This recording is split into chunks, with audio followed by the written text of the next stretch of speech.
Good morning. तो molecular का paper कैसा रहा? बहुत अच्छा रहा होगा।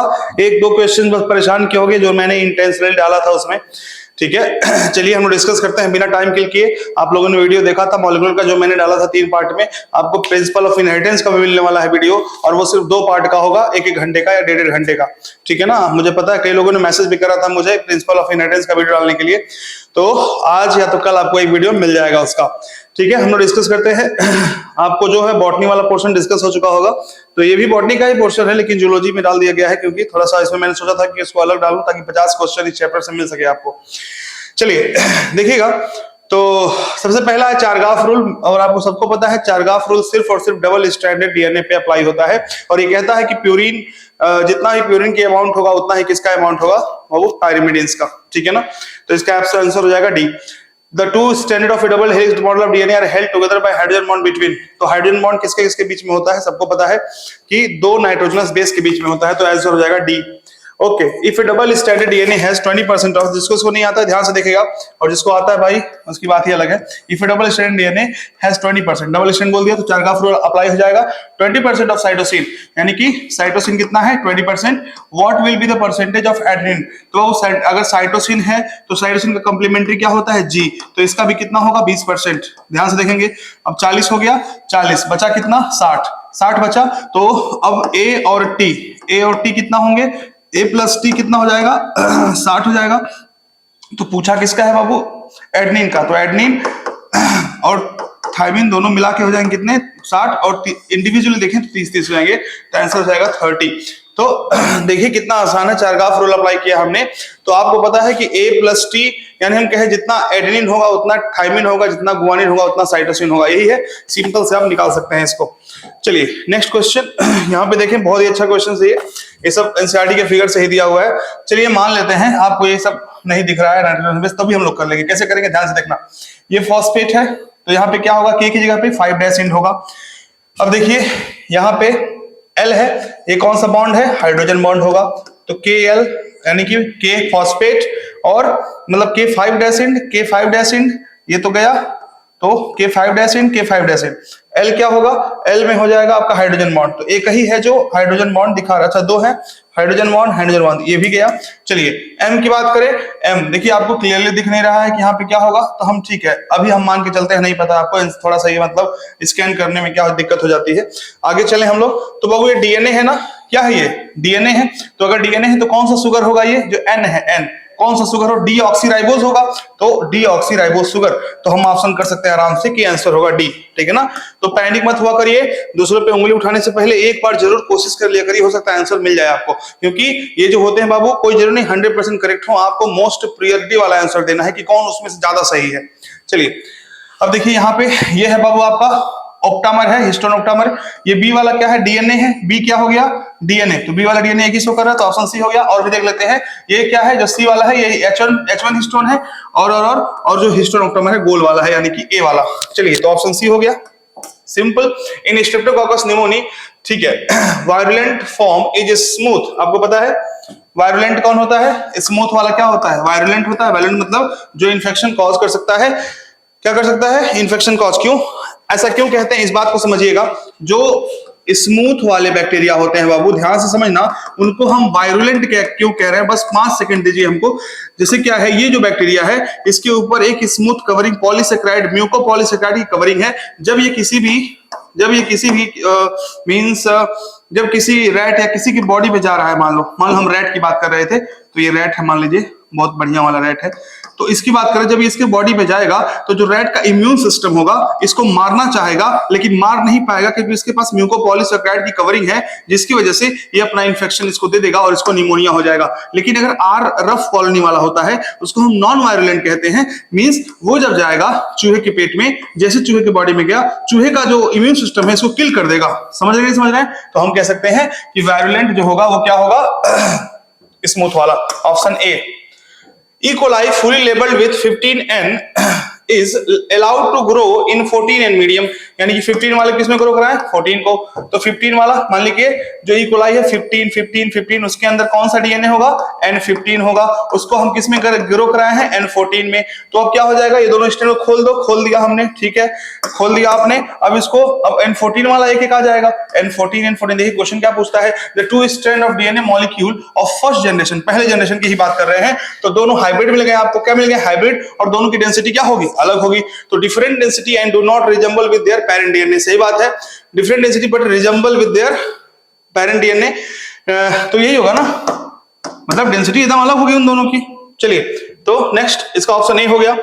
इसके बाद क्या होगा, origin of replication of DNA in E coli is shown below, identify the level pattern. पहला क्या है ये बाबू, क्या है पहला आपको ये दिख रहा है कॉन्टिन्यूअसली जा रहा है तो कॉन्टिन्यूअस हो गया, दूसरा क्या होगा डिसकॉन्टिन्यूअस, चौथा बताइए क्या है, यहां से होता है शुरू, देखिए किसी भी डायरेक्शन में हो, ये 5 डैश होगा, यहाँ 3 डैश होगा, और ये 5 डैश होगा और यहाँ 3 डैश होगा, तो तीसरा होगा 3 डैश और चौथा होगा 5 डैश, तीसरा होगा 3 डैश चौथा होगा 5 डैश, पहला है क्या कॉन्टिन्यूअस, यहाँ ये गलत हो गया डिसकॉन्टिन्यूअस लिखा हुआ है, ये देखिए इस पे आते हैं कॉन्टिन्यूअस पहला, दूसरा डिसकॉन्टिन्यूअस, फिर तीसरा क्या हो गया, तीसरा 3 डैश और चौथा क्या होगा 5 डैश, ऑप्शन हो गया डी। चलिए देखिए ऐसे शीट में शायद डी ही दिया होगा इसका, तो इसमें ये भी कंफर्म हो जाएगा, फिर करेक्शन नहीं कराना पड़ेगा, 158 का डी। ओके चलिए नेक्स्ट क्वेश्चन क्या है, ध्यान से देखें इसमें ये 3-5 है, 3-5 है, ठीक है ना टेम्पलेट। चलिए इधर से नहीं देखते हम लोग, याद रखना हमेशा हम ऐसे देखते हैं, देखिए ध्यान से सभी लोग देखें, यहाँ पे जो कंफ्यूजन होता है सबको मैं बता दूं, यहाँ पे हेलिकेज जो होता है इसको खोलता जाता है, ऐसे खोलता है, इतना खुला हुआ है यानी कि इस डायरेक्शन में खुल रहा है, यही तो मतलब है कि अभी इतना खुला है अभी और खुलने वाला है, तो हम नीचे चेक करते हैं, तो इस वाले में देखिए ये नीचे यहाँ से 3-5 डैश है, 3-5 है ना, तो जब 3-5 है तो इधर कॉन्टिन्यूअस होना चाहिए था इसको, लेकिन नहीं हो रहा, तो ये हो ही नहीं सकता। यहाँ पे देखिए हम ये 5-3 डैश है, तो अगर ये 5-3 डैश है तो यहाँ पे देखिए गलत हो गया, 3 डैश से कभी पॉलिमराइजेशन नहीं होगा, हमेशा 5 डैश से शुरू होता है। अब देखिए ये वाला देखें तो ये तो 3 है, हो ही नहीं सकता सेम। अब देखिए क्या है इसमें, देखिए यहाँ पे टेम्पलेट क्या है 3-5 डैश, और यहाँ पे कॉन्टिन्यूअस सिंथेसिस हो रहा है, हमको पता है ये बात, और ये देखिए ये क्या है, ये 5-3 है, यहाँ पे डिसकॉन्टिन्यूअस होगा, और हमेशा 5-3 डैश में ही पॉलिमराइजेशन होगा, ऑप्शन हो गया डी। चलिए नेक्स्ट क्या है क्वेश्चन, नेक्स्ट क्वेश्चन है methyl guanosine triphosphate is added at 5 dash end of the hnRNA. मैंने कहा था प से 5 एंड, और प से क्या होता है वो कैपिंग, मतलब कैपिंग में प आता है तो ये कैपिंग हो जाएगा। चलिए next, transcription starts at initiator region and end at stop region. Stop कोई रीजन नहीं होता बाबू, स्टार्ट एट ऑपरेटर नहीं बाबू, प्रोमोटर होगा ना, तो start at promoter region and ends at terminator region, option हो गया सी। ये देखिए क्वेश्चन आ गया आपके सामने, तो ए सी जी टी ए सी जी ये दिया हुआ है, डीएनए स्ट्रैंड का है, सीक्वेंस कह रहा है एमआरएनए में क्या होगा, तो एमआरएनए की बात कर ले हम, तो एडेनिन है तो थाइमिन आता अगर हम डीएनए रेप्लिकेशन कराते, लेकिन आरएनए बनाना है, और अगर आरएनए बनाना तो एक आगे यू आएगा, यू कहीं दिखा यू बी ही दिख गया, आंसर मार दीजिए, खत्म, सिंपल एकदम सिंपल बाबू। ऐसे क्वेश्चन उठ के आएंगे, देख लीजिएगा आप लोग। Which of the following statement is correct about DNA polymerase? तो DNA polymerase can synthesize mRNA in the 3 to 5 direction, गलत बात है। DNA polymerase can synthesize DNA in the 5 to 3 direction, ये बात सही है, ठीक है सही है। DNA polymerase can synthesize mRNA, अच्छा ठीक है, करेक्ट अबाउट डीएनए पॉलीमरेज, ठीक है, तो डीएनए पॉलीमरेज थोड़ी ना एमआरएनए बनाता है, यहाँ पे आरएनए पॉलीमरेज होना चाहिए था, तो यहाँ पूछा है डीएनए पॉलीमरेज, तो ऑप्शन क्या हो गया बी, मैंने सी कर दिया है क्या, 163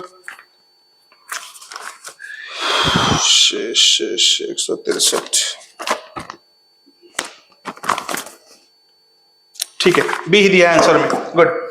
next, the promoter site and the terminator, तो बाबू मैंने बताया था आपको कि देखिए ध्यान से, यहाँ पे होता है प्रमोटर, यहाँ पे होता है टर्मिनेटर, बीच में स्ट्रक्चरल जीन और नीचे कोडिंग स्टैंडर्ड हम मान लेते हैं कोडिंग, ठीक है ना, और हम हर चीजें किधर के लेके चलते हैं, कोडिंग की तरफ को लेके चलते हैं।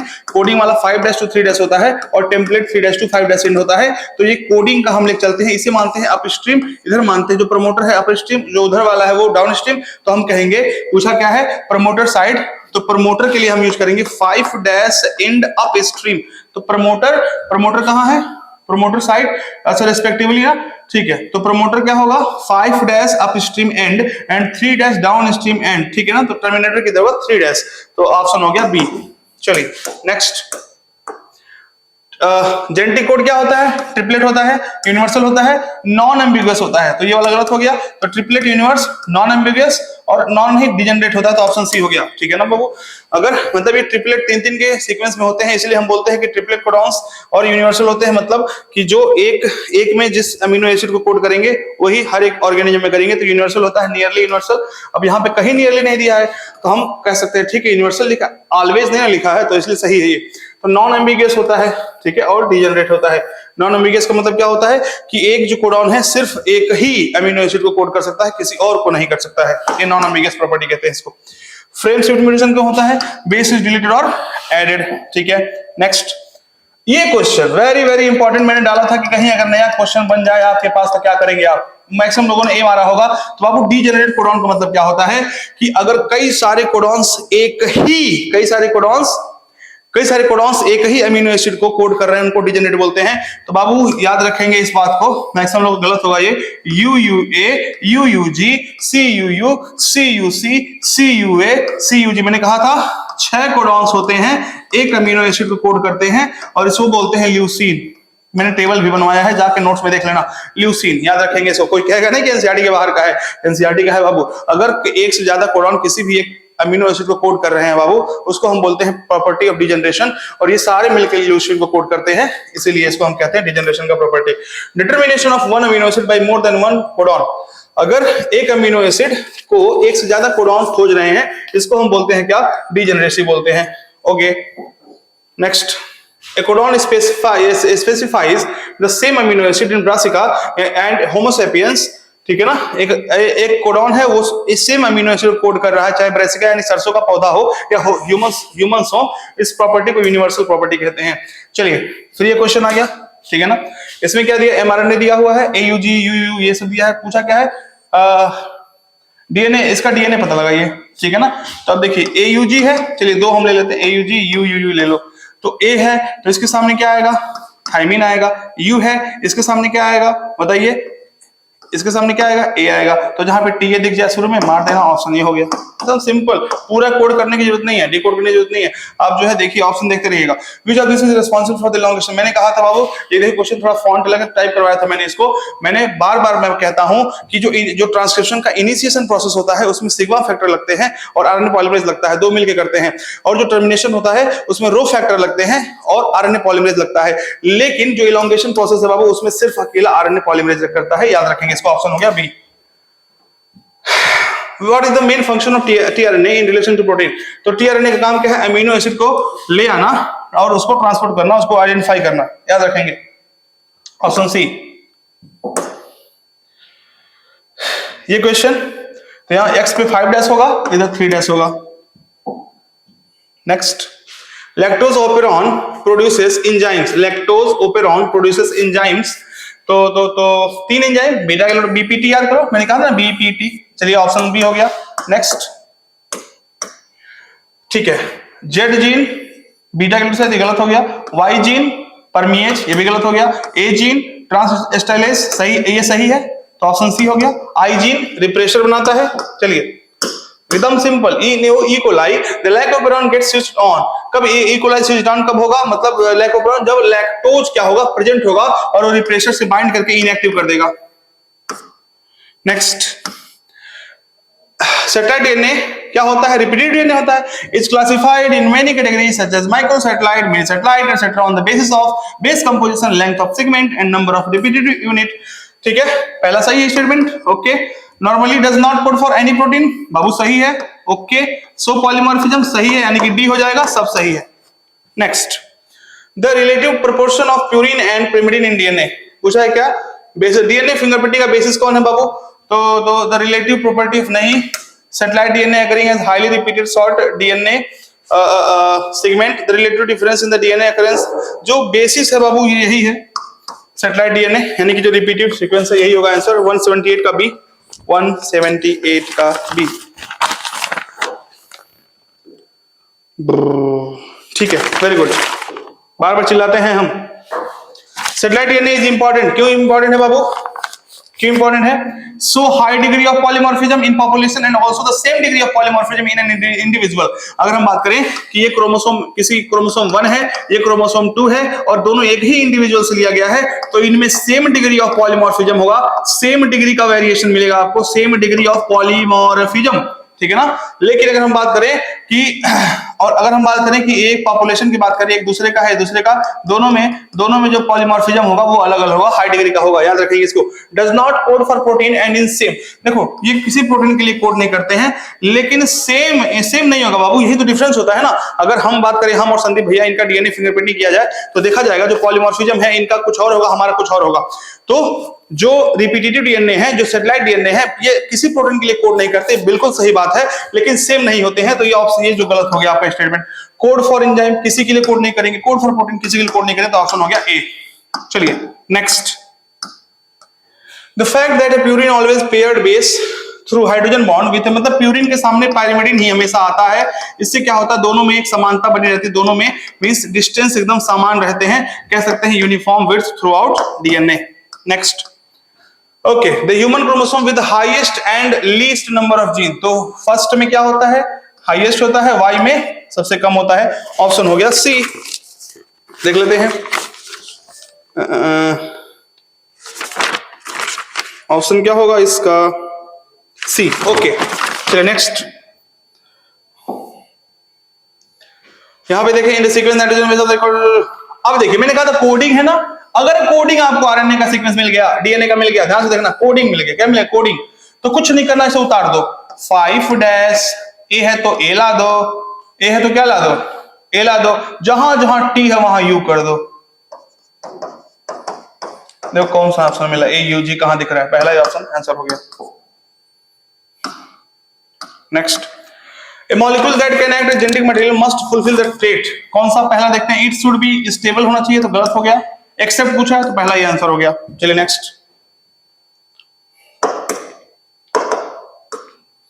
ड्यूरिंग डीएनए, देखिए पुराना क्वेश्चन है ये, रेप्लिकेशन ओकाजाकी फ्रेगमेंट्स, यानी कि जो ओकाजाकी कौन होता है बाबू, यही वाले जो डिसकंटीन्यूअस वाले होते हैं, और ये देखो ये रेप्लिकेशन फोर्क के अवे हो रहे हैं, तो हम बोलेंगे द लैगिंग, और इन्हें लैगिंग कहते हैं क्योंकि दूर जा रहे हैं, लीडिंग नहीं कहते हैं, तो lagging stand away from the replication fork, option हो गया सी। नेक्स्ट देखिए, बीपीटी मैंने कहा था, तो बीटा गैलेक्टोसाइडेज ये क्या करता है, हाइड्रोलिसिस ऑफ लैक्टोज, यानी कि पहले का हो गया तीसरा, ए का तीसरा हो गया, ए का तीसरा एक ही दिख रहा है, ऑप्शन बी। चलिए मार लीजिएगा, देख लीजिएगा सही सही। एलेक्स जेफरी का काम क्या था, डीएनए फिंगरप्रिंटिंग वाला। सेंगर का काम क्या था, automated sequencer. Jacob M Monroe का काम क्या था, लैगोबेरॉन को इन्होंने डिजाइन करा था। एवरी मैकलॉड का काम क्या था, ट्रांसफॉर्मिंग प्रिंसिपल एंड मैकार्टी, ये सब देख लो जो भी है। तो ये तीनों हमको सही से मिल रहे हैं, तो हम कहेंगे ए का हो गया तीसरा, ए का तीसरा, बी का हो गया दूसरा, बी का दूसरा, सी का हो गया, सी का हो गया क्या, जैकब मोनरो पहला, सी का पहला, ऑप्शन ऑप्शन बी। चलिए next, bacteriophage, lambda, E coli, human genome, बहुत आसान से कर लिए होंगे आप, ये 10⁹ था बाबू, समझिएगा इसको, गलत मत समझना। तो इकोलाई के लिए क्या हो जाएगा, इकोलाई का बी का तीसरा, सी का दूसरा, बी का तीसरा, सी का दूसरा, बी का तीसरा, सी का दूसरा, इसी से हम कर लेते हैं, बाकी और की जरूरत ही नहीं थी। तो मैच द फॉलोइंग जब आए तो समझ जाना वो सही हो जाएगा। लैक्टोज अगर होगा ग्रोथ मीडियम में तो will be transported into cell through the action of permease, ये सही बात है। In the presence of lactose repressor is inactivated by interaction, सही बात है, लैक्टोज क्या करेगा, रिप्रेसर को इनएक्टिव कर देगा, ऑप्शन डी हो गया। Both statement 1 and 2 is correct. Next क्या कह रहा है, lactose if provided in the growth medium, अच्छा वही है क्या, सेम। नेक्स्ट क्वेश्चन देखिए, DNA fingerprinting is very well known for its application in paternity testing, पिता के टेस्टिंग के लिए, in case of disputes.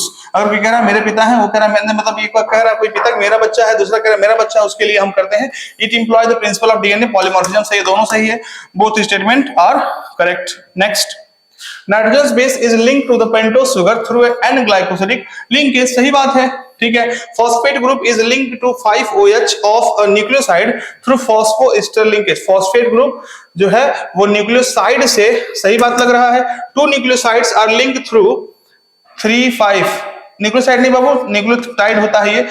Negatively charge DNA is wrapped around positively charge histone octamer to form nucleosome, सही लग रहा है। The distance between a base pair and helix is approximately 0.34 nanometre. तो इसमें ये भी सही लग रहा है हमको। तो 190 कहाँ गए हाँ। तो इसमें आपका जो है तीसरा गलत लग रहा है, तो हम कह सकते हैं 3 ओनली, तो ऑप्शन सी होगा, option C 3 only. Very good. आगे देखें, rRNA provide the template for synthesis. Protein के लिए टेम्पलेट एमआरएनए प्रोवाइड करता है, एमआरएनए, तो ये गलत हो गया। TRNA brings amino acid and read the genetic code. TRNA क्या करता है, अमीनो एसिड को ले आता है और रीड भी करता है, सही है ये। RNA polymerase bind to promoter and initiate transcription, ठीक है, सही लग रहा है।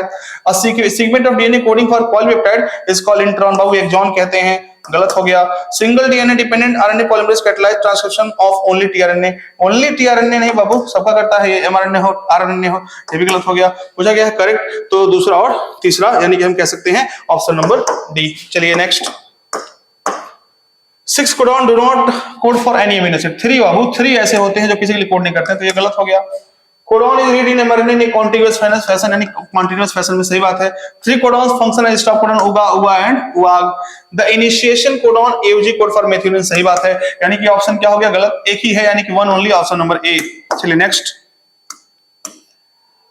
ग्लूकोज और गैलेक्टोज में bind with refresher and inactivated. Babu glucose तो नहीं बाबू, गैलेक्टोज करता है बस, तो गलत हो गया। गैलेक्टोज भी नहीं करता है, सिर्फ लैक्टोज बाइंड करता है, ठीक है। In the absence of lactose the refresher bind with the operator region, सही बात है ये। The Z gene code for परमिएज, गलत बात हो गया, जेड तो बीटा गैलेक्टोसाइडेज के लिए करता है। This was elucidated by Francois Jacob and Monod, सही बात है ये, लैकोब्रान के लिए ये सही है। तो गलत क्या हुआ, पहला और तीसरा, 1 और 3, ऑप्शन नंबर क्या हो जाएगा, बी। चलिए next, in transcription adenosine pairs with uracil, सही बात है, एनसीईआरटी की लाइन है।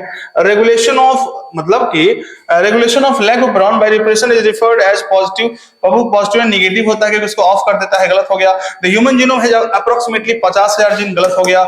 Haemophilia is sex link recessivity, सही बात है। X chromosome has fewer gene, Y के पास फीवेज होते हैं, गलत हो गया। यानी क्या सही हुआ, पहला और चौथा, तो यानी 2 स्टेटमेंट सही हैं, ऑप्शन नंबर ए। चलिए next, During DNA replication, both the parental strand act as template for the synthesis of new daughter strand, सही बात है। The Okazaki fragment are formed on the parent strand which run in 5' to 3' direction and prove discontinuous strand synthesis। बाबू इससे ये proof होता है कि अच्छा एक second, during DNA replication both the parents, ये सही है। रीजन देख लेते हैं, Okazaki fragment are formed on the parent strand which run in 5' सही है एंड प्रूव डिस्कॉन्टिन्यूअस, ये भी सही लग रहा है, लेकिन दोनों एक दूसरे को, हमको नहीं लगता कि दोनों एक्सप्लेन कर रहे हैं, एकदम अलग चीजें हैं। तो इसका आंसर आई थिंक दिया होगा ए, तो ए ही होगा इसका। कहां है 195 है ये, आ जाओ हाँ, तो इसका आंसर क्या हो गया, ए। Very good. चलिए next, lactose is a substrate for the enzyme beta galactosidase and it regulates switching on and off of operon, hence it is termed, initially इसको इंड्यूसर कहते हैं, सही बात है। the repressor of the operon is synthesized from I gene and repressor protein bind to the operator region of the operon and prevent RNA polymerase from transcribing the क्या कह रहा है, लैक्टो, कभी कभी ना दूर से देखो तब समझ में आती हैं चीजें। Lactose is the substrate for the enzyme beta galactosidase, सही बात है बाबू, अगर बीटा गैलेक्टोसाइडेज बनना है तो लैक्टोज का आना जरूरी है। And it regulate switching on and off operon, सही बात है, इसीलिए इसको इंड्यूसर कहते हैं। रीजन कह रहा है the refresher of the operon is synthesized from the I gene and repressor protein bind to the operator region of the operon and prevent RNA polymerase from transcribing the operon, ठीक है ना। तो यानी कि दोनों ही सही हैं, देखो मैं बता रहा हूं आंसर में, देखिए ध्यान से, दोनों स्टेटमेंट क्या है, सही है। लेकिन लैक्टोज का इसमें कोई भी, मतलब इसमें हमको नहीं लगता कि ये करेक्ट होगा, बिकॉज देखिए ध्यान से, लैक्टोज सबस्ट्रेट है और ये स्विच ऑफ कर रहा है, तो लेकिन यहाँ पे रिप्रेशन की बात सीधे कर दे रहा है कि रिप्रेशन जब बाइंड करेगा किससे, ऑपरेटर से, तब जाकर के ऑन होगा ऑफ होगा। तो दोनों सही हैं, लेकिन ये लैक्टोज के बारे में बताया नहीं, यानी कि अपने तथ्य को एक्सप्लेन नहीं कर रहा है, तो हम कहेंगे ऑप्शन नंबर 1।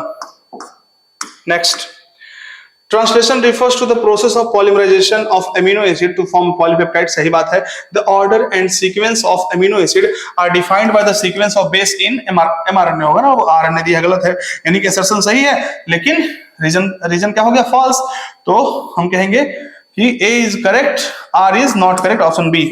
चलिए नेक्स्ट, गिवन डायग्राम, चलिए क्या है ये, ए क्या है, प्रमोटर, ए क्या हो गया, प्रमोटर। सी क्या हो गया, सी आपका हो गया स्ट्रक्चरल जीन। अच्छा यहाँ पे जीन की बात नहीं किया है, स्ट्रैंड की बात किया है। तो सी क्या हो गया, 3 से 5 है तो टेम्पलेट स्ट्रैंड हो गया, टेम्पलेट स्ट्रैंड हो गया। तो और डी क्या हो गया, कोडिंग स्ट्रैंड हो गया। बी क्या हो गया, टर्मिनेटर, ऑप्शन सी हो गया। चलिए नेक्स्ट, उसके बाद क्या आ गया, गिवन फिगर इतना, ठीक है। ये देखिए यहाँ पे आपको दिख रहा है हम एकदम टर्मिनेशन में पहुंच चुके हैं, आरएनए फॉल्स ऑफ, यानी कि गेप बन के गिर चुका है इतना आराम से, तो पक्का ये टर्मिनेशन स्टेप दिखा रहा है। सी क्या है, रो फैक्टर है। बी क्या है, आरएनए पॉलीमरेज है। और ये क्या है बाबू, आपका आरएनए है। तो ए क्या हो गया, ए क्या हो गया, आरएनए, ठीक है, ए आरएनए हो गया, ए आरएनए हो गया। यहाँ पे भी ए आरएनए, यानी कि ऑप्शन या ऑप्शन गया। सी क्या हो गया, सी रो फैक्टर हो गया। सी रो फैक्टर कहां दिख रहा है, सी रो फैक्टर हो गया, ए आरएनए। बी क्या है, पॉलीमरेज, यानी कि ऑप्शन हो गया बी। चलिए next, last question of the day.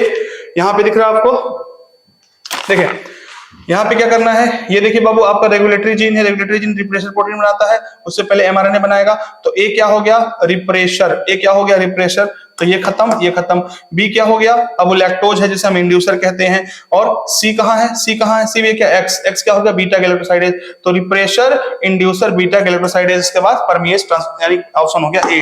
तो बहुत ही आसान, सबसे स्टैंडर्ड, मजा आ गया होगा एकदम, बहुत ज्यादा। एक दो आप सभी लोग कमेंट करके तुरंत बताएंगे मुझे किसका कितना गलत है, बस ये बताइएगा कि कितना गलत है और क्वेश्चन नंबर जरूर बताइएगा, ठीक है ना। पूरा कमेंट सेक्शन भर जाना चाहिए एकदम। मैं अभी अपलोड करता हूं वीडियो, 15-20 मिनट मिल जाएगा। चलिए थैंक यू सो मच। और देखिए ध्यान से, अगला जो चैप्टर है आपका principle of inheritance and variation, काफी बड़े बड़े चैप्टर्स हैं। लोग कहें सर कैसा बनाए हैं इतना बड़ा, कैसे हम लोग तैयार करें, साल भर क्या पढ़े हो, तैयार करो, इतना समय नहीं है, तुरंत तैयार करो, जितना जितना मिल रहा है। एक और डालना चाहिए था हमको इसमें, ठीक है ना। तो ये मत सोचो अब कि एक एक चैप्टर का टेस्ट होगा 100 क्वेश्चन का, नहीं बाबू, अब समय हाई टाइम चल रहा है, अब एकदम पढ़ना है जोश के साथ, बिल्कुल भी डिमोटिवेट नहीं होना है। आज का पेपर देखिए, अब इवोल्यूशन करिए 2-3 घंटा, फिर शाम को बैठ जाइए अगले टेस्ट की तैयारी के लिए, ठीक है ना। मैं इसका वीडियो डालूंगा, इसका हम वादा करते हैं, principle of inheritance and variation का। चलिए ठीक, थैंक यू सो मच, मिलते हैं क्लास में, थैंक यू।